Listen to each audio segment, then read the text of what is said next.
Recognize that your mental health is so important. If you don't, then I promise you'll be so distorted. Stiffened by your thoughts, that's a mental rigor mortis. I'm on a hard mission and it won't be aborted. Assorted memories will seem to be your remedy, but in your darkest hour, form into your enemies. Trust your gut, judge people off their energy. Cut them off quick and fast, they are limiting. Give me a goddamn picture. Melissa, give me a goddamn picture. I gotta get a goddamn picture. I made a whole goddamn U-turn. Melissa, give me a goddamn picture, goddamn. What these bitches want from a nigga, motherfucker, we still ain't figured out. Oh shit, this shit getting out of hand. Melissa, I gotta get my picture with DMX. I made a U-turn in the GC. I said, that's good. Wait a minute, Melissa, this shit. Get the whole goddamn thing, Melissa. Hold on. This shit getting out of hand, girl.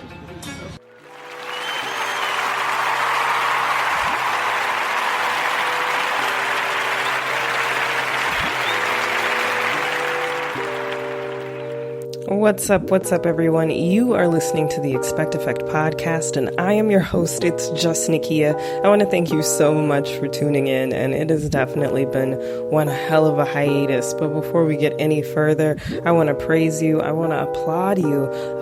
You're making it. You're persevering. Whatever is going on in your world, it may be very heavily concaving on you. We can definitely acknowledge that the weight you are carrying, that is insane. Nobody knows how crazy your kids are being. Nobody knows how stressful your job is. Nobody knows the things you think about at night, the things you literally could not open your mouth to vocalize to even the closest of people to you, the demons that you truly, truly struggle with.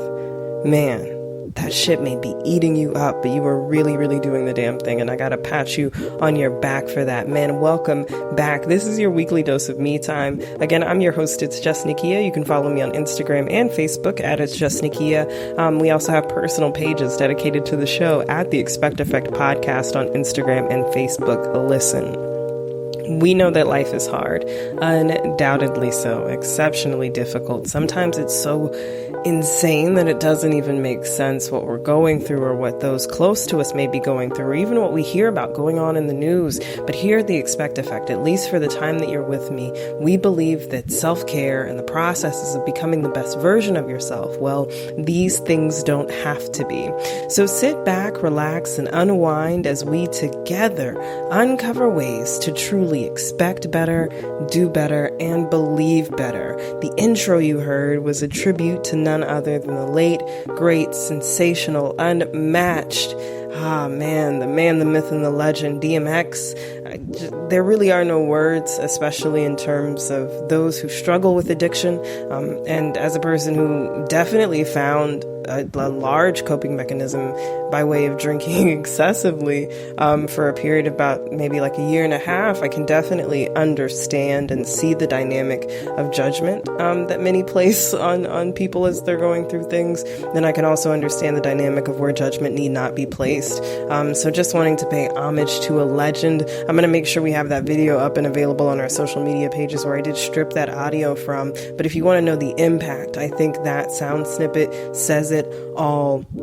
In regards to my absence, before we even dive into that, I really do want to know how you're doing. So feel free to shoot the show a message. I'm still here, even in trying times, as an ear or shoulder of support. And I hope that my experiences, as well as the experiences of our guests, can translate and help you heal and progress in some way as we all work to get through this thing of life together. So be sure you visit theexpecteffectpod.com. There is not a site like it. I mean, there are some amazing podcasts out here. There are some beautiful websites, but the expecteffectpod.com is truly unmatched. So go ahead and be sure you visit us there. You can get locked into real-time health and mental health resources. You can go ahead and collaborate with me. Like I said, shoot a message to the show, vent, let me know what's going on, set up a vent session with yours truly. Look, life is not a Kit Kat commercial, okay? But I am here to give you a break. So if you need someone,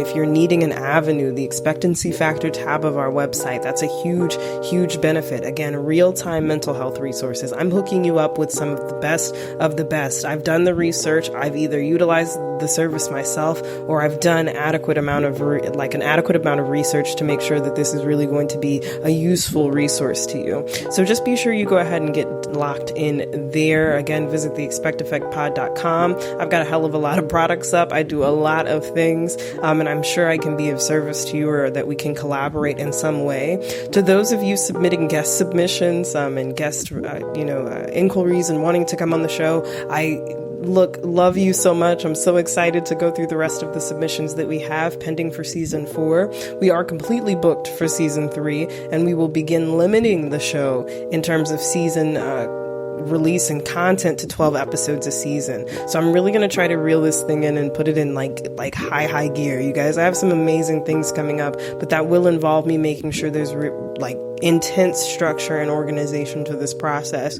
So we are limiting now to 12 episodes per season, and we are going to be reviewing all outstanding, all pending submissions. Right now I have received over 50 at this point, and I've looked at them, I've got them, I'm excited to dive deeper into them. And if you do submit an inquiry to be a guest on our show, you will receive a response advising of our timeline for season 4 and what we're hoping to achieve there and how we're going to be going through those submissions. So don't shy away from putting in an inquiry. We're still going to make sure we get the best content out possible. And if we're not necessarily on season 4, that doesn't mean you won't make season 5 and so on. It's just going to be real tight organization from this point going forward. And I look forward again to learning more about each and every person who has put in a submission thus far. And right now, before I even get into my absence, this is obviously going to be a little bit of a longer introduction on my part because we are going to dive into a wonderful topic, which we have a wonderful guest here for.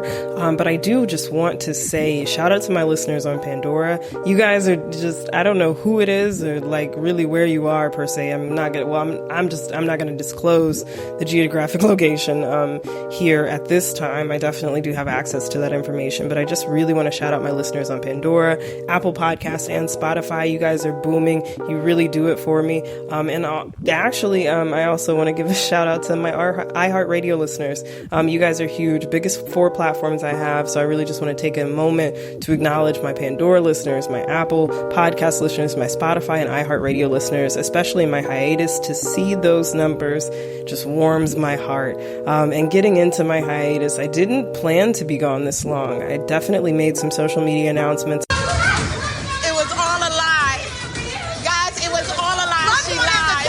It was my full intention to be back here with new episodes and new content. But I did a lot in the past, so many things since the last episode was able to air. As everyone knows, I still adhere to a 9 to 5. So that happened. I also moved. I was serving as a caretaker for my mother, which I still am, but now she's in a situation that's much better. And much more substantial for her. She's finally where she wants to be and finally in a space where she's happy and thriving, and I'm still able to be a caretaker for her from a distance. And she's not just locked up somewhere and just kind of thrown away the key. We still see each other very frequently, and it's very heartwarming for me to know that she's now situated. But in the stance of getting my own self moved into a new apartment at the end of my lease, I had to get her situated, which brought up some other drama, which unlocked some childhood trauma, and then you have just general life happening in between these things. And when I tell you everything that could have gone wrong there were problems that I truly did not expect. Everybody isn't for you. I really had some heavy it was hard for me to hold in my chest and say no weapon formed against me shall prosper, because I felt like every fucking possible weapon was being thrown in my direction. To give you just a taste of the instance, I was also getting car repairs in the midst of the move, and as we're moving my mother into the facility, we unloaded at the wrong door, had to reload the furniture, and then as we're attempting to move the U-Haul and my car to the other side of the building, my car stalled, would not start, my battery had actually died. That was just one portion of a very rough weekend, if you kind of want to know how things were going for myself and for my household. And it was very tough to find organization. I wanted to beat my myself up. I did beat myself up. How could I not be here? How could I not perform? Am I not committed to my dreams? Am I not committed to my passions? Do I not care enough about what's going on? I started to compare myself, which we've talked about the issue of comparison. I definitely have. I hammer it consistently. Like I pound it because it's so detrimental. But here I was comparing myself to people around me and not acknowledging that I was very hurt. I was very tired. I was drained physically, emotionally. I was just flat out worn out and still trying to push in every way possible and make people happy and also give that front face that everything is okay. When I just really needed a break, I really needed some time. I needed me time. I needed a moment to take a break from producing this production and really put things into perspective. And I y'all are gonna get fucking tired, but I'm gonna do it every episode. Laura Miller really came through as a friend, just with amazing words and grace. And to my friends and the circle of people that have been around me, to my partner, I say thank you. They have really held me up as I have lost my mind. But to the members of my family who I can call family, they have really been sensational. Again, my partner has been amazing. My friends have been dope. No matter how small the circle, it is holding me up, and I gotta give them praise. I gotta say thank you. It has really, really been a ride, but I got some riders with me, so that makes me all the merrier, and I'm doing okay. And I just want to take a moment to say I hope you're doing okay. There are things that you will literally stutter over when people are trying to ask you about it, when you're trying to process it and think through it yourself. You're gonna sit alone. You're gonna cry some this week, maybe. You're gonna get knocked on your ass this week, maybe. This could be the roughest week you've encountered or will encounter all year long. This could be the most detrimental situation you've ever faced, and you're really not sure how you're going to overcome it. And I'm not sure either, because when faced with a detrimental situation, we're never sure how we're going to overcome it. But I can assure you that there is another side. How you find it, that's even the question that I ask myself here every week that I come here. I want to explore that question a little further. How do we find the other side? How do we continually expect better, do better, and believe better when life is so aggressive and it's so hectic and we're so tired and we're so beat up and we're so worn out and we don't know how to quit because we're people pleasers, because we respond to anxiety, because we have unprocessed trauma, because we have unprocessed grief, because we have unprocessed shit, because we haven't recognized it, because we haven't called it by name, because we haven't identified the why, because we haven't done those processes. And then even if we have done those processes, we don't realize it's an ongoing process. So then we expect to get over when in reality, we're just continually getting on. And we're figuring out a better way to do it each day. And sometimes we fail. Sometimes we fall short. Sometimes we're caught off guard and we don't deserve to be. Sometimes shit just happens. And that is the beauty and detriment of life, is that we never really know. But I can assure you that if you're here, whatever you got left in you, even if it isn't much, all you have is all you need. And partly because that's all you have, that is all you have been left with in some instances. Some of you were just getting on your feet and it felt nice to be up. And then, gotcha. I think it's it's just a really sick joke the way it all works out sometimes. But I want you to know I'm pulling for you. I really think you're sensational. And you may be like, this is very generic. There are bunch of people listening. How could they be talking directly to me? No, I'm speaking directly to you.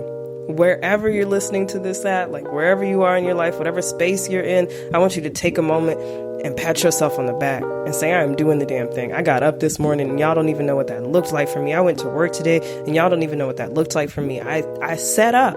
Even if you didn't leave your house, if you just got out of bed and just sat up, just some acknowledgement. If you went to the bathroom, because sometimes depression is so heavy, we can't get out of bed, we can't function, we don't talk to people, you don't even speak. There are moments for me, it's so heavy, I just completely shut down. It took me weeks, almost a month span of time to respond to some emails.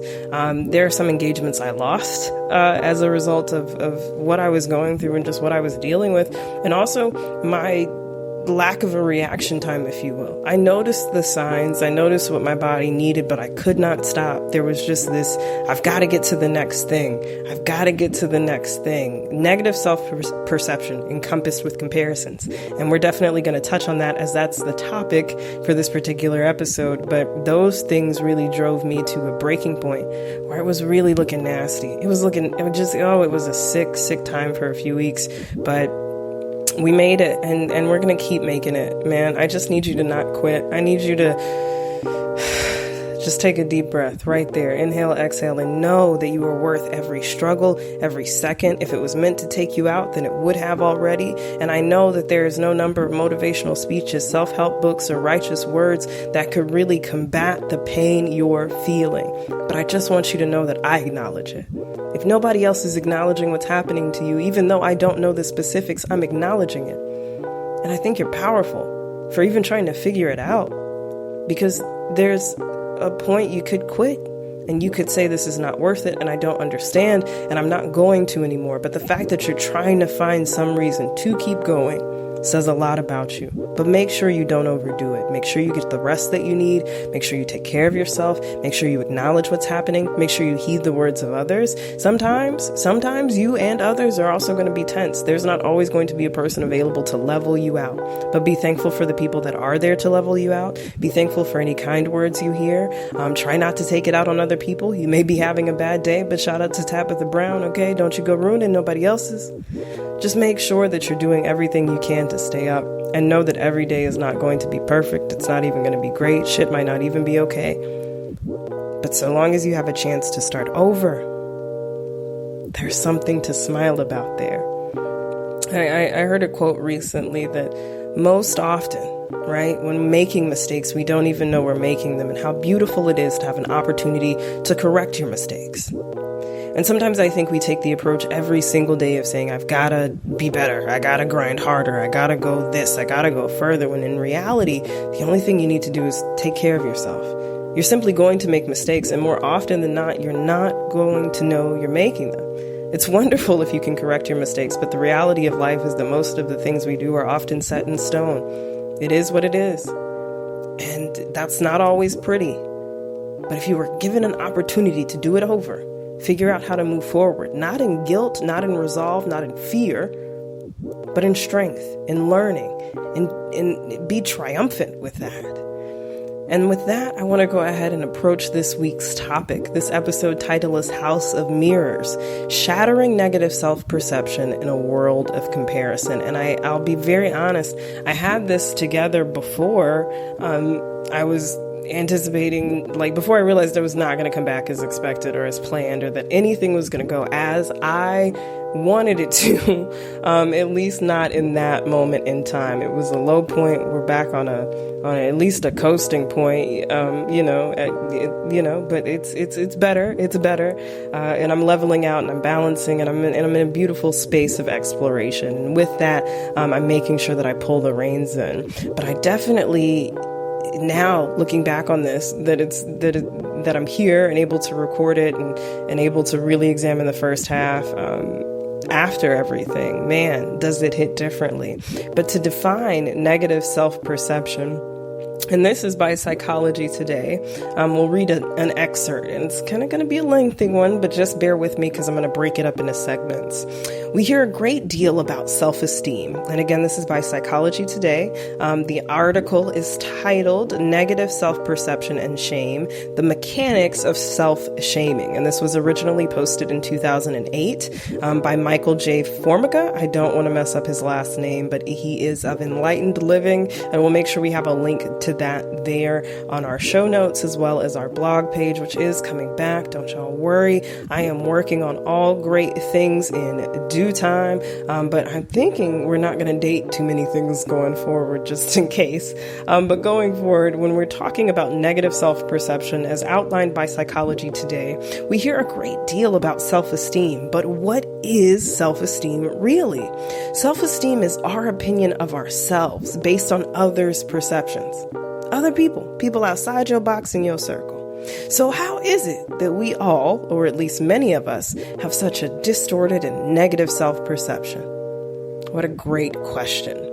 Psychology Today goes on to say in every social interaction that we have, even before we are able to fully engage in those social interactions, because of our level of development, we are given instructions. Sometimes those instructions are positive, sometimes negative, and sometimes benign.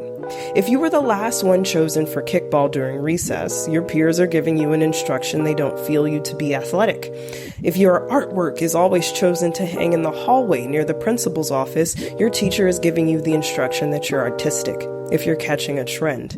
Psychology Today continues, if your mother is constantly harping on you to clean up your room, she is giving you the instruction that you're sloppy. If your school guidance counselor dumbs down the list of colleges and universities to which you're selected to apply, they're giving you the instruction that you're not so bright. These are simple examples, but they are very important. But they point to a very important idea. Until we come to an authentic and unclouded idea of who we are only a reflection of the opinions of other people. We are a reflection of what others believe about us, as opposed to what we believe about ourselves. People hand us instructions, hold opinions, and pass judgments, and we buy in. That's wild. I'm going to run that back, just that last part, because I really feel like y'all get you have to catch this, especially as we continue the flow. These are clumsy examples, right? But they point to a very important idea until we come to an authentic and unclouded idea of who we are.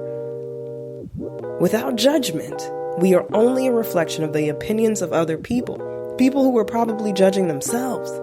We are a reflection of what others believe about us, as opposed to what we believe about ourselves. We're so focused on them. People hand us instructions, hold opinions, and pass judgment, and we buy in based on what they say. And what did DJ Khaled say? They don't want you to win. So that's examining just negative self-perception. When we dive into the real root of negative self-perception, which is comparison, that's defined as a consideration or estimate of the similarities or dissimilarities between two things or people. Real simple, a consideration or estimate of the similarities or dissimilarities between two things or people.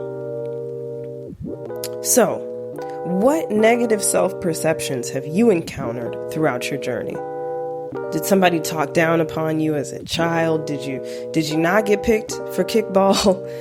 Were your peers giving you the instruction that you weren't meant to be athletic? Was your artwork chosen? Have you always been positively encouraged? Whatever the case is, the bigger question I have is, why are you still clinging to those definitions about yourself?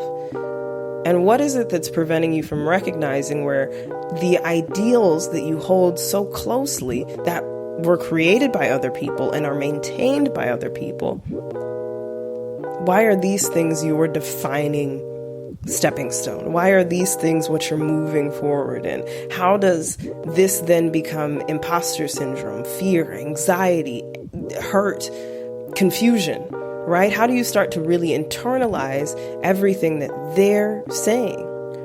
Well, Psychology Today goes on to say that excuse me, my throat a little dry here. Y'all know how it be. The psychosocial mechanism for this, and this being our issue with negative self-perception, is described in detail by cultivation theory. Why it is exactly that we buy into the negative side of things with more emphasis and drive than the positive is a difficult question to answer. Nonetheless, it's what happens, and it is through this negative buy-in and consequent development of a negative self-perception that we develop a sense of shame about who we are and our place in the world. What we are, in fact, are people that seemingly, by just default and construct, are going to compare ourselves to other people. And it's just really shitty when you think about it. We live in a very socially aware world. We're on Twitter, we're on Facebook, we're on Instagram, and we are just in the thick of it. You can use an app for any and everything. You don't even have to get out the car and pump your own gas anymore, as far as or pay for your own gas right there at the pump. You can pay for your gas from the car and then just get out and only pump your gas. You can pay for car washes in advance. You can order your food in advance. You can literally do so many things. And you can also let people know what you're doing in real time. You can post about it. You can watch it. People are arguing on live. People are there are so many things happening on social media and the engagement thereof. And really, it's tough to say, we had a break in music and I'm gonna let that ride. But it's really tough to say, just what drives that in us, other than maybe our desire to be on top, to be better than the next person. I think I've said this before. You definitely don't want to be doing the worst. So it's easy to hop online and to look around and to say, well, at least I'm not doing as bad as them. But the downfall of that comes with, damn, I'm not doing as good as them. And what we in fact need to do, and this is going back to Psychology Today, is take a conscious look at who we are. And this goes back to episode 1, like Kanye loves Kanye, really learning ourselves, developing a healthy relationship with ourselves, gathering evidence that either confirms or denies the personal belief system that we've put together for ourselves. As I said in episode 1, you need to unlearn everything you think you know. And I'm in the process of doing that myself because it's an ongoing thing. Check your premise. Is your shame driven by negative self-perception that is driven by a reflection of others, or a concrete and tangible truth that you can put your finger on because you've really done the work to understand and know yourself? If it's the former, get to work on revising your premise. Make sure that it's not driven by a reflection of others, but rather by a concrete and tangible truth that you can put your finger on. Psychology Today goes on to say, and this is really my favorite part of this article, I often say that guilt is a wasted emotion because it's an attachment to judgment. In order to divest ourselves of guilt, we need to figure out who it is that is judging us. Understand your why. Call it by name. Look it in the eye and say, why are you here? And exactly where is this judgment coming from? Because 9 times out of 10, it's something you made up in your head. It's something you did on your own. And it goes on to say, and I've said that like 86 times, I got to come up with a better transitional phrase. It goes on to say, yeah, we're definitely we're gonna work on that in the future, guys. But shame is a wasted sensibility because shame is an attachment to negative self-perception. Shame is a wasted sensibility because shame is an attachment to negative self-perception, the very thing we're working to drive away. Negative self-perception that has been fostered by the perception and opinions of others. We're right back to others, them, they, not you. If it's not you, it's not right. To divest ourselves of shame, we need to start living a life that is not a reflection of others, but a reflection of our authentic self. Our authentic self. Whoever you are, whoever you may be, there's only one person that is meant to figure that out, and that's you. Every time your mother says, I know you like the back of my hand, it's a lie. Every time your partner says, I know you like the back of my hand, it's a lie. They may know you very, very well, but we are continually evolving and changing and modifying. Who we are yesterday may not be who we are tomorrow. Who I am this week may not be who I am next week, and who I am now is definitely not who I was 2 years ago. And just as you have to release your perceptions of other people and who you expect them to be and what you expect out of them and what you would hope, you're going to have to literally do the same with yourself. Reconstruct, tear that thing down, take yourself out, stay in with yourself, whatever you have to do, read books, write it down in a journal, see a therapist, see a counselor, see a life coach, talk to a friend, a pastor, a trusted spiritual advisor, join a group. There are so many avenues out there for assistance and in terms of you having a safe space for cultivation and growth, or having the tools necessary, and it doesn't have to be costly. That's another thing. If you visit theexpecteffectpod.com, I make sure that I lay out tools and resources that are affordable, if not free. And there's always room to get to that next step. This doesn't have to be a cycle that you're stuck in terms of negative self-perception. It is one that you're going to run into, right? There's never going to be a one, I really wish there was like this magic pill, or I could snap my fingers, or this was like Aladdin and I could just rub the bottle and be like, you know what, nobody's ever going to have an issue with confidence or self-esteem or anxiety or depression or angst or family trauma. And the thing about it is, you cannot expect to have peace when not everyone has attained peace. The world cannot be a peaceful place when there are people who are at unrest, when there are people who are genuinely not okay, for whatever the case or reason may be. We all have demons that we struggle with, but not everybody is reaching for peace. You just need to be very, very focused on the fact that you are.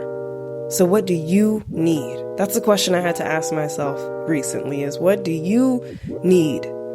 Not what's expected of you, not what people are requesting of you, not what people think you ought to be doing, not what's good, not what do you need? Like, truly, what do you need? Tell me what that is. Tell yourself what that is. Once you've told me out loud and you, like in your room, in your car, whatever, once you just verbally responded to me and I couldn't hear you, but I received the message. Tell yourself what that is. Like, really tell yourself what that is and make sure that you get it. If it's time alone, if it's a few extra minutes in the shower, if it's something different for dinner, if it's something just as simple as extra time with your partner, if you need to get outside some, just take a walk, figure out what you need. Get in touch with that child that is still hurt. Get in touch with that person that is still torn up from 2 years ago. Get in touch with the version of yourself that is attempting to break free. Hug and love on that person that is broken, that is sad, that is angry, that's frustrated, that wants vengeance, that wants to be even, that wants to hide, that wants to drink, that wants to party. Get in touch with that restless version of yourself. Tame that by learning yourself, identifying the why, and really embracing the continued commitment that there's always work to be done in this realm, but I am worthy of that work. I am worthy of finding the right spaces of healing, and this is what I deserve, and no matter what is going on around me, I'm the only person in control of this space. And of all the things that I can compare myself to, I'm only going to compare myself to the version that I was yesterday. We are about to get into an amazing, amazing segment with the host of the Dance of Life podcast, Tudor Alexander. I am so, like, this conversation was truly mind-blowing. It is always refreshing when I can have interviews like this, and his perspective on negative self-perception and how he works around issues of comparison and what he's learned is really and truly, I think, gonna just leave you speechless, if not deeply in thought about how you too can put these things into practice. So sit tight. We are going to come right back, stepping into full effect right after this. Oh, what's up, everybody? My name is Tudor Alexander, and I am the host of the Dance of Life podcast, former professional athlete of 15 years, and I am now an alignment coach helping people create success naturally and effortlessly. I should create a word, naturally. That's good. I like think that. so. It happens to me all the time. You can ask anyone who listens. It's a consistent struggle with the English language and some of these words. The mind is too fast. That's why I can't even write. Honestly, the things I write down, I can never read them. So I think the mind is just too fast. That's my excuse. That's definitely a good excuse. And I have to say, I'm so happy to have you here. I gotta say, it's just really exciting. One, to interview. Anytime I get to interview another podcast host is really thrilling for me. And also I got to give you kudos for making the process so seamless and smooth. I think, just from doing guest interviews, somehow how tedious and how some of the process can be. So I really got to thank you for that. Diving into this particular topic, I want to take a moment before we really get deeper into a discussion on negative self-perception to really unpack your experience, your history, who you are. You mentioned that you were a professional athlete for 15 years, right? And now we're hosting a podcast. You're an alignment coach. What does that shift look like? How did that journey start for you? And how did we end up where we are today? Boy, that's a great question. I'm going to do my best to answer it as efficiently as possible. But I started in school and college as, just taking some classes in ballroom dancing. Believe it or not, ASU is actually one of the 2 colleges in the entire United States that has a dedicated program that you can take for grades, for an actual GPA boost. Oh, wow. which is my reason for taking it. Okay, hidden motives at first. So, yeah, for sure. Easy grade, meet some girls, why not? So I signed up for the class, and it kind of just one thing led to another, and I started competing in the collegiate circuit. Then you graduate college, and it's still very much part of your life, and very fulfilling. And so I wanted to continue doing that.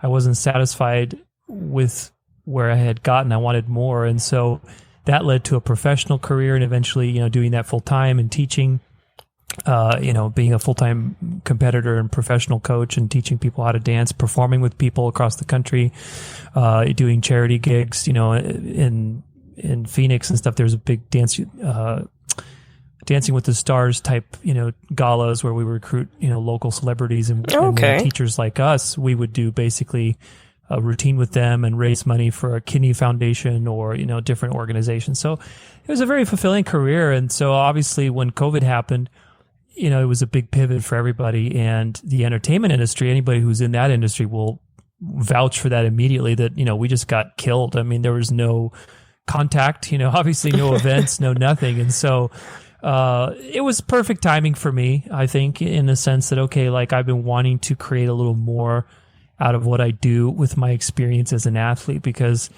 believe it or not, dancing, especially the kind of dancing that I did, taught me a lot about a lot that had more to do with life than it did with dancing. I learned about being an athlete, and, so I've really got into sort of biohacking and supplements and nutrition research and all that stuff to be able to perform. I mean, it's an incredibly demanding sport.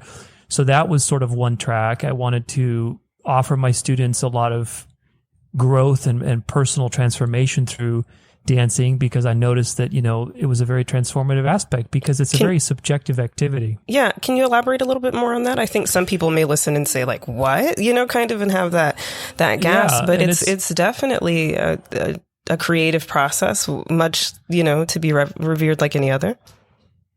Well, I'll tell you what, it's one thing that a lot of people don't realize about ballroom dancing specifically is that it's a very structured athletic sport. So a lot of people associate dancing to creativity and sort of, the art part of it. And certainly there is that aspect. But one thing that is not obvious, unless you actually do it, is the structure, the athleticism. I mean, ballroom dancing is an incredibly defined activity. There's very specific definitions for movement, for where you place your feet, where your weight is, what type of body movement are you doing, what are you doing with your hands, what timing are you doing. It's just very mentally active, and so that makes it a very good sport to do, because it trains your mind, it trains your ability to see sequentially, it trains your ability to break things down, and so there's a lot of great benefits. But the part of it that's very relevant, especially to the conversation you and I are having today, is that there's no finish line. And so it is a very subjective sport, so ultimately you're competing against other people where the reference values are, they're general, but there's no finish line. It's not like, okay, you cross the finish line first, you're first. That's simple. Right. There's no discounting that, but because it's not objective, it sets up a very different growth pattern and personal transformation path. And so being a coach with my students, obviously there was a lot of times when people would be like, well, how come that person got first and I didn't? And so you go into sort of a whole conversation about comparison and acceptance and how to stand strong in your own light, in your own strength, in your own confidence. What does confidence even mean? How do you create confidence on the floor? And then as a professional too, obviously there's a lot of subjectivity. There's a political aspect to it. A lot of the judges are also owners of competitions and owners of franchises. So there's a very political type of situation. And so as a pro, you are constantly faced with a conversation internally of comparison, of acceptance, of, why am I doing this? What's my driving reason? And so it was a very extensive journey of transformation for me in those 15 years. Then when you put that all together with the biohacking, with being a professional athlete, with having coached people for, a very long time, and having the free time to sort of develop something new, that's how alignment coaching came about, which is basically what happened with this whole COVID thing. Obviously, everything canceled, so I had time to write a book. Actually, I wrote 2 books. One of them was 800 pages, 1,600 scientific references. Yeah, so I had a time to sort of reinvent myself and kind of combine everything that I've been doing for the last almost 2 decades into a very unique approach with people, and to really help people work on alignment. Alignment's a general thing, but it can be anything. It could be your health. It could be aligning some situation in your life where you feel there's a misalignment. We're constantly living in misalignment all the time, right? So, for example, when you compare yourself to somebody else, that's a great example of a misalignment, because ultimately you can't compare yourself to somebody else. So there's certain things we can use comparison for as an effective tool, but learning how to use it effectively and with a cold mind is a skill that takes practice and understanding how to do that. So that's an example of a mindset misalignment where, we can work on that. So that's basically what I do now. I have my podcast, I have my weekly health blog where I publish, all kinds of health information and stuff. So it's a good life. I can't complain. I'm very happy with where I'm. So, and talk to me a little bit about your podcast and your platform there with your weekly blog posts, which kudos to you, because I'm in amidst everything that I have going on, have not managed to commit to weekly blog posts, bi-monthly blog posts, but not weekly. It takes some effort. That's for sure. Talk to me a little bit about your platform and then what structure and organization you use to be, so aligned, with your organizational methods, and with your execution. Because again, I just have to applaud you for how seamless you even made our engagement and this process.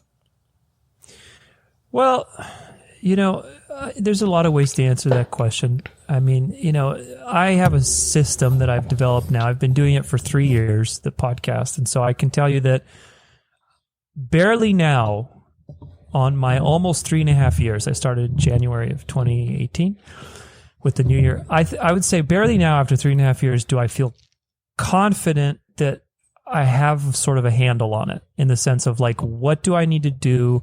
When do I need to do it? How do I need to do it? That kind of stuff. And so it's taken a while to systemize everything and get to the point where you can produce, a lot of people, this turns into a great topic of conversation. Another point of interest where I learned from competitive dancing and being a coach and a sort of a movement background is there's a relationship between discipline and freedom that a lot of people don't necessarily get at first, because we tend to see discipline as sort of this negative thing that we just want to not do or get rid of, or, we see it as conflicting with some sort of freedom that we want in our life. And really, It's quite the opposite.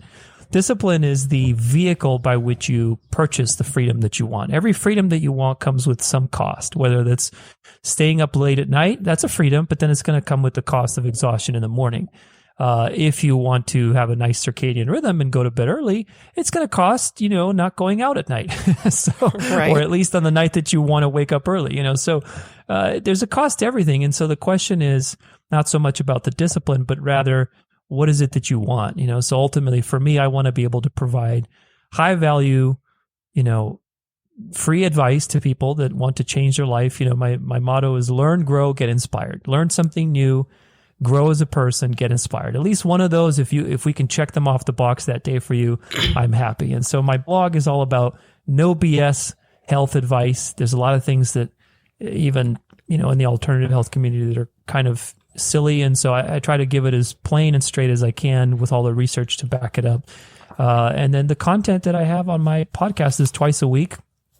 And, it's usually some sort of inspirational content on Tuesday that's short. And then on Friday, I have an interview. So I'm interviewing some experts in mindset, fulfillment, wellness, all those types of things. And so, that takes a system, because I didn't just start doing that. It takes a system to get up to that point and to get to realize what do I need to do so that I can make this as effective as possible. And that discipline is what purchases me the freedom of pumping out, I would say, quite a sufficient amount of content as effortlessly as possible. A substantial amount of content, for sure. There's a very important lesson there. Because if you can kind of get outside the box of podcasting and content, if you've never even done a podcast, that's okay. That's not a problem.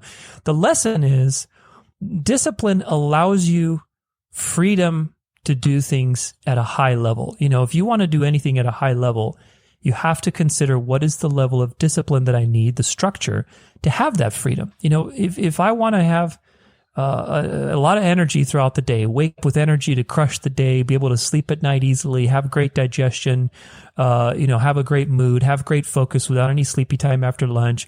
All these things sound so simple. They sound so easy and so natural, but they're really not. It takes a lot of intentionality, intentional decisions, choreographing. When you choreograph a routine in dancing, That's why I call it the dance of life, or dance your way through life. Those are my little patented catchphrases. But anyway, it's very much like a dance, because when you, and again, coming from that background, for me, it's easy. But when you choreograph something, what you're really doing is making decisions about how you want a specific sequence of events to go. So that it just has nothing to do with dancing. Dancing is just an easy example, but choreography is really, I'm going to do this, then this, then this, then this. This is my choreography, and I'm going to see how that plays out. And everybody has a choreography, and your choreography may not work for you, and so you have to decide, okay, what is, working for me and not. And that's how you look at things from an alignment perspective. And that's how you also decide intentionally how to create your life and have the freedom that you want. When the choreography works and it's easy and it's great, then you have the freedom of enjoyment and fulfillment and happiness. If there's misalignment, then that's where all the resistance and difficulty is. If you pick up a box that's heavy and you have poor form, you're going to pull your back out. Very simple idea. Well, it's the same thing in life. If you have an inefficient business because your system is inefficient, or there's some sort of misalignment somewhere, you're going to keep running into resistance. There's no other outcome. That's Absolutely. The physical law of the universe. And so when you understand these simple principles, which maybe they're not so simple because they're not obvious, when you understand these things, you can really work on a lot of different areas in your life. And so my goal is really, I'm a big fan of like Zen Buddhism and, all these ancient sort of philosophies, and looking at how can you align with things so that they're effortless. There's a principle called Wu Wei, if you're familiar with that. But, that's a big part of what I do. And so ultimately it's figuring out how can we align with things or create the circumstances for things to occur of their own in a natural way, with as little effort as possible. It's just being smarter. That's all. So I really love that. And I really love the verbiage of how can I be the most effective, right? So how can I be the most effective with the least amount of effort? That is sensational in that. And so many of the things you've referenced really detail the struggle and issues that we have in terms of negative self-perception, comparison, and the issue thereof, and being unable to really, in some essence, hold ourselves accountable to say and have that discipline to say, this is what I'm going to do because this is the thing that will achieve, Y. This is X. Here's when I want to get to Y. Why do you think so many, and I would group myself in this, struggle with issues of negative self-perception and comparison? What is the need to be like others, but seemingly not capable of working on ourselves in some instances? Well, there's so many ways to answer that, but the thing that comes to me first, I think that it depends what perspective you want to take. For example, we can take sort of the psychological perspective, and I have some studies in psychology, which is, there's a lot of trauma that happens early on, right? In the sense that when you're young, when you're a little child and you start to get language, you inadvertently, through the use of language to be able to label the world and separate, a tree from a rock, from a cat, from a dog, whatever, you inadvertently also separate yourself, which is just unavoidable. You cannot have it any other way. And so in the process of doing that, you develop an ego and the world becomes about you. And so the smallest thing, the other day I was actually eating out with my friends, and this woman, we were waiting for our table, and this woman, I don't know, she was mad at her child, and she basically just brought her outside the restaurant and then left her. Oh, no. She's like, you need to stand out here or something. And she went back in, and the child just started crying. She's this little girl, probably, 6 years old. I don't know. That's terrible. She's just crying and crying and crying. And I'm just looking at it, and I'm like, I'm really curious how that path is going to play out now 20 years from now. That moment right there, which is relatively, innocent. I mean, my parents did some stuff like that to me, whatever. It's, they didn't mean anything by it, but, those innocuous moments, which maybe aren't really that big of a deal, at the moment that they're created, create a profound trigger for all these things that we do later in life, because who knows what that girl said to herself that day. She said something, but she said something very negative in the sense that I'm not liked, I'm not loved, I'm not important enough, I'm not, whatever flavor of BS you want to come up with. But she said something.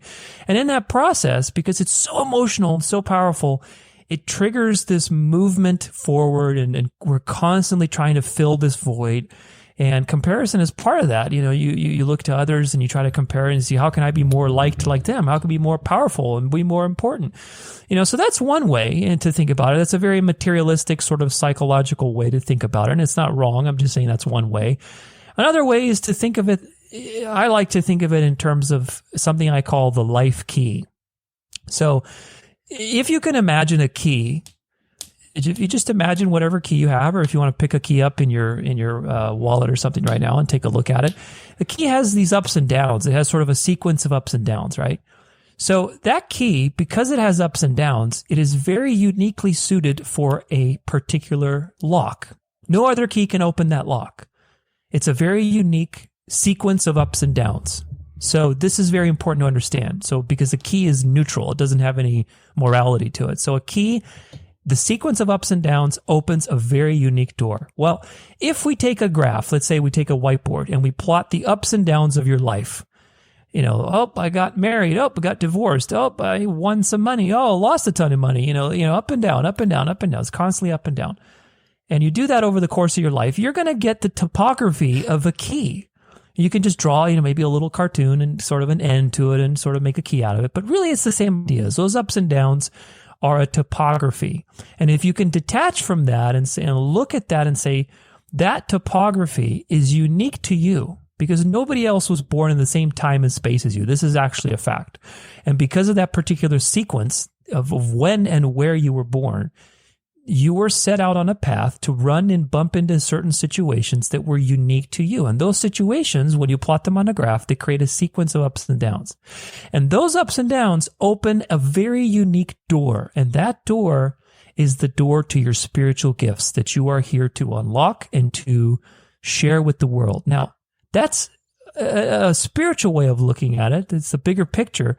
And unfortunately, a lot of people see that. But when you do, and you see that there's purpose to everything that happens to you, that really helps you to have some self-acceptance because, it's normal to want to compare yourself. It's normal to feel like crap. It's normal to doubt yourself. It's normal to do all these things. But when you can hold a little compassion for that part of you that does that automatically and not judge yourself further, because one of the ways that we dig ourselves deeper is, you're not supposed to compare yourself or whatever. It's not as effective. It's not a good idea. But then you're like, I'm comparing myself now. And you sort of get into that whole, journey of self-chastisement. And so, when you can hold compassion for yourself and remember sort of that key idea that then you start to see the purpose of all these things and everything has a purpose. Every up and down on that key, the downs on that key of yours are not more important than the ups and vice versa. They all work together to open the lock. Because again, if you use the key metaphor, the key's neutral. It doesn't have a morality to it. The problem is we ascribe morality to the things that happen. And so we get distracted by, oh my gosh, I had this terrible thing that happened. And you don't realize that terrible thing is just an etching on the key that's needed to open the particular lock, So these are the types of things that, I like to talk about on a regular basis. I could probably talk for several hours, but that's the way I would look at it, is really try to see that there's purpose in everything that happens. Because you do have a unique door, and everybody does. Everybody has a unique door that they can open to access certain gifts. For example, let's make this a little more real. So let's say you have a particular personality trigger. Something happened when you were young and you don't feel that important. And so you go through life needing to be important. You need to be important. And so what do? Well, most likely a person that needs to be important is going to be a high achiever. They're going to do a lot of things for, their business. They might be an entrepreneur. They might be a very career-oriented person. They might go up the ladder really quickly. They're going to be very sharp-minded. They're going to be maybe a little ruthless. They're going to have certain predictable character qualities because of that initial wound that happened. And again, it's not bad. It's just those are energies. And so eventually those character qualities, because again, all this stuff is predictable, will run you into a wall because they're very one-dimensional. So if you're very, let's say, aggressive, which is a good quality to have, you need to be somewhat aggressive if you want to be successful, but you don't have the complementary side of success, which is being receptive, having those feminine qualities of listening and sort of acceptance. If you don't balance those two and you're just aggressive, you're going to run into a wall. You're going to burn out, most likely. You'll physiologically burn out. You might get into fights with other people. People might get threatened by you, and so they might gossip and you might get fired. There's all kinds of things that will predictably happen with that journey. And so those ups and downs, again, are what allow you to discover your unique gifts. So in this case, if a person is too aggressive, and again, we're taking one quality out of millions that people have, but we'll just say aggressive, that eventually will run its course through ups and downs and will lead you to the wisdom of the opposite, which is receptiveness, which is, listening, which is following, which is the opposite of aggression, and you need both. If you're a salesperson, and people in sales will understand this, and even if you're not in sales, you hate being sold. Nobody likes, going into a store and getting badgered, and say, oh, hey, you want to buy this? Well, how about that? It's like nobody likes that because Right. it's too aggressive. There's no building of rapport. There's no connecting. There's no listening. There's no sort of this sense of space. And all of these things that I just described, they're all feminine energy, yin and yang. I believe in the duality of things, so I always look at things from a dualistic perspective. And so aggression is very masculine energy. And again, it's not good or bad. It's a function that we have. And so you need some of that to be successful, but really what you need is both. And so if you don't have both, which everybody's born lopsided one way or another, that life key will guide you to discovering your specific flavor. In my case, doubt was a big player in my life, and it still is. I doubt everything, especially, for example, the last book that I wrote was 1,600 scientific references. Well, I'll tell you what, I'm not saying that to brag, but I'll tell you this. After reading as much crap as I've read about health, it's very difficult for me to not doubt stuff when I go to the store, and when I'm buying food or when some new crap comes out, and it's like, how can you not doubt it? So doubt is a big player in my life still and has always been. But doubt has also led me to being able to accept myself, being able to work with other people in their self-doubt because I know the journey. I know what that's like. I know what it's like to doubt yourself, to be afraid and to not have confidence and all these things because I struggle with those things. So ultimately, again, all these things are gifts in disguise. And if you can learn to reframe that and use these different tools like seeing your life as a key and things like this, you will be able to, get out of the trap of first, seeing that they're negative because they're not, they're just tools. And then second, out of judging yourself, because that's the second thing that happens. They happen, then you shouldn't have done it. Then now you're judging yourself, so you get in this little web of self-pity and deprecation. Man, that is so, so true. But the visual you just gave to, viewing it as the key of life and really just seeing that there will be inevitable ups, there will be downs. In essence, you could say sometimes things are never really changing. You're just having good days. You're just having bad days, right? But there's always something that can be found of value there and really just finding your groove, figuring out what you're struggling with and how you can turn that into something positive, how you can flip that thought and make it, I've heard even in some instances, a play on like laughter, like finding ways to laugh about it or find a joke there, just finding a way to spin that thing. So I really have to thank you because it took the question right out of my mouth. I was going to say, well, how do you recommend, we kind of combat these emotions and experiences that we have, especially when we view negative self-perception in a world of comparison. So I have to thank you for that. And in closing, before we go, I promise you I could sit here for hours and hours and talk with you. Your philosophy is essential. But I know that myself and my listeners will just be listening to the Dance of Life, ready to tune in and capture everything you have to offer. But in closing, I do want to ask just 5 rapid fire questions. These are random questions that I ask to each guest at the end of every episode. Tell me a little bit, if you weren't going to be a professional dancer, what other type of professional athlete would you have preferred to be, if any? That's a good question. I don't even know. Maybe like racquetball or something ADD. I can't stand monotonous things, so maybe racquetball.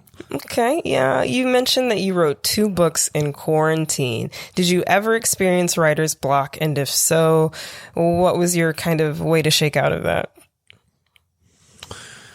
I'm thankful that when it comes to creating content, I've never had really too much blocks in that area. I've just, knock on wood, I feel like I've been a vessel for just stuff to come out easily. So that's never been a problem. But I'll tell you one thing, it is important to take regular breaks. It is important to take walks.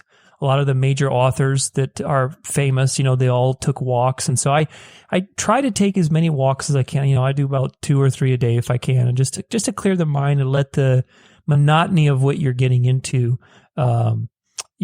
sort of clear. Then the other thing I'll suggest also is, unless you're prepared to write 4 hours a day, do not start writing a book. Because I'm serious, because Wow. the thing is, there's a certain level of momentum that you need to achieve, especially when it comes to writing a book. And I don't want to say that to like discourage people, but really it's more discouraging to start something that you're really passionate about, not really have the time to commit to it, and then create evidence that you failed at something. Do you know what I mean? And so this answers a question that you had previously, which is how do we overcome these problems, which is create evidence for your success. And so when you create evidence, then it's easy to have confidence, or it's easier because you have the proof right there. And so when you are creating evidence for your failure, your mind is going to latch onto that immediately. So this is where we sort of run ourselves into the ground, is we overcommit to things without really understanding the outcome. And then we have more evidence to say, I'm just not good at it. Or, oh no, I couldn't really do it. So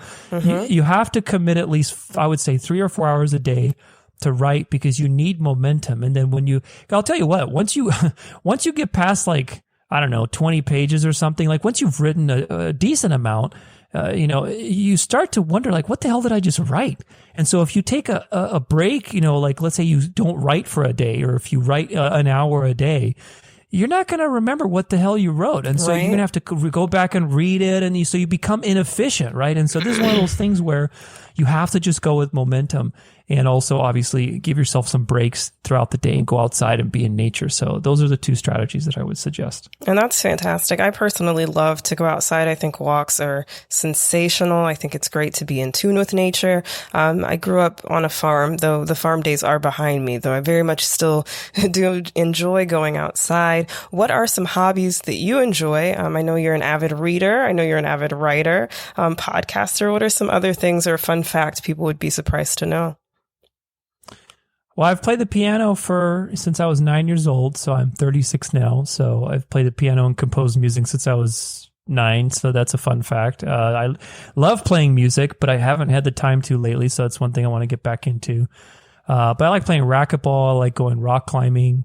Anything out in nature is fun, camping, hiking. So yeah, I just love being outside and hanging out with friends, making music, whatever I can do that's creative. Oh, that's awesome. I enjoy it. That's awesome. 2 more questions. What's your favorite song to play on the piano?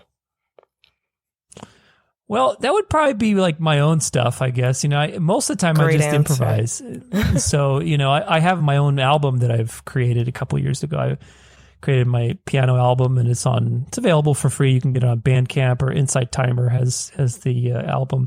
It's called Musical Thoughts, A Journey Through Improvisation. So it's about, I think, 14 tracks of nature music or nature sounds with some originally composed pieces for relaxation and stuff. So I would say, I'm one of those creative types, I guess, that doesn't really, what's my favorite song? I just like to play. So I don't really, after the album that I recorded, I don't even remember the music that I played on there, because I knew once I write or put this down, I'm just going to forget it. And so it was, and I don't mind. I don't care. I don't care that I sort of don't really know those pieces anymore.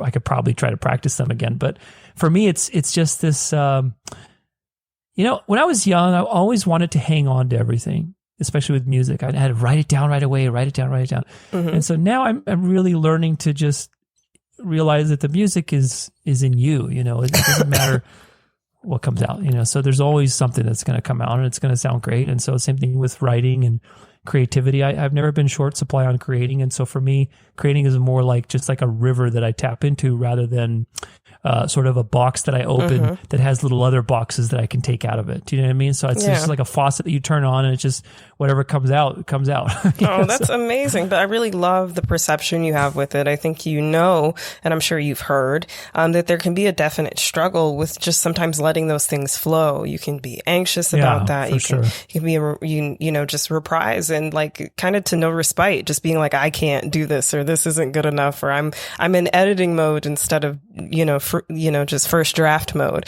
And sometimes those things run simultaneously. So my final question would be, what is your advice to someone in terms of just really trusting themselves enough to even get started? Some people are definitely going to take the advice in terms of taking avid breaks and taking a new approach to their creative process. But to those who say, look, I can't even get started, what would you say? That's a good question. That is a very good question, because I'll tell you one thing that's very important in life is that time only moves in one direction. And so ultimately, every writer, they say, would have these skulls on their desk. If you're familiar with sort of the old school, like Edgar Allan Poe and all these guys, they would have these reminders, and it's called memento mori, which is in Latin, remember death. And so that sounds morbid, but it's really not if you understand it. And what it is, it's sort of this reminder. And I have, people can't see because there's no video, but I have a black little bracelet with this little bronze coin that says impermanence on it that I wear. And it's basically my reminder that life is always moving and changing. Death is not something like this morbid thing, but it's more of a reminder that we live in an impermanent realm that's constantly moving and changing. And eventually, that train is going to come to a stop. And so the question is, how will you feel when that train comes to a stop? And so it's an exercise that you have to do, I think, on a daily basis to remind yourself of the gift and opportunity it truly is to be here in a body, to experience the world, to create, to connect with people, to talk, to do everything that we do that we take for granted is such a simple, thing of life. People get so enamored when the latest virtual reality thing comes out and, all this stuff. And it's like, are you kidding me? You're living in a virtual reality simulation. This is as good as it gets. I mean, this is as good as it gets. I mean, if you really got that, let's say this hypothetical situation that you and your friends were hanging out in some place. There's no pain or suffering there, and everybody's just hanging out, and there's a video game there, and it says, hey, you can log in, and you can do all this cool stuff, and so you log in, but it wipes your memory, and so you don't know that it's a game, and so the game is to figure out that it is a game, and so that's the game, and so you log in, and you're in this real world, and you're going to go back to a really easy, painless world. So when you realize that, if you truly believe that, and there's a lot of, resources to help you see that, you realize how special of an opportunity it is here. And so procrastination, from that perspective, it is inconsistent. And so a lot of times when we procrastinate, we're usually not in tune with that. Number one, not in tune with the fact that, life is this miracle. And so gratitude is very important. And the other side of it is perfectionism, right? So I'm a recovering perfectionist, and that's something that we all struggle with to some extent. And so the thing is, you are never going to be ready. I'll tell you one thing: there's never a great thing in life, no great wonderful thing in life that you will ever do is something that you will begin from a rational state of mind. So just remember that. No great thing, whether it's a great business, a great relationship, a great, having a cute puppy dog, having whatever, nothing, having a child, having a spouse, getting married, there's nothing that's very fulfilling in life. You can never start that from a rational place of mind. And so when we get into this conversation of, well, I'm not ready, that's a rational conversation. And so there's certain important things you have to satisfy. Obviously, there's a tolerance we all have. But at the end of the day, you still have to jump off the branch. Now, how far the other branch is a little bit tolerable for different people. But at the end of the day, you still have to jump. And so that's something to get in your mind, is that there's nothing worth doing is ever something you can think your way to. Man. And that's coming from a perfectionist. So I'll tell you that. That's amazing. And I love that perspective. I started to kind of work on it in my own sense, I would say about 2 years ago. And someone essentially said, everything you want is on the other side of fear. And right, there's a lot of anxiety behind not wanting to start or thinking you're not good enough. And then finally putting those resolves aside to say, it's only crazy till it happens, right? And so it's just really going out there and getting after it. I have to thank you so much. You have been a sensational guest. If I could just give you 10 rounds of applause, I'd do it right now. Standing ovations. I have to thank you. Really quickly, let the people people know where they can find you, where they can get locked in with your work. And thank you for sharing that tidbit about where they can go ahead and listen to your piano album. That's fantastic, because I'm definitely going to go tune into that. Go check it out. You could just go to danceoflife.com. That's fantastic. That's my website. And it's a great website. You're immediately going to be captivated, strong imaging. And your story is a sensational one. So I hope that my listeners run over there to danceoflife.com. I want to thank you again so much, everyone. This has been another week of expecting better, doing better, and believing better. I'm your host. It's Just Nakia. You can find me on Instagram and Facebook at It's Just Nakia. But most importantly, we have personal pages for the show. So get locked in on our social media activity at the Expect Effect Podcast. And you already know that website is unlike any you will find in this realm. So go ahead and visit theexpecteffectpod.com. We'll see you right here next Wednesday for another round. This has been your weekly dose of me time.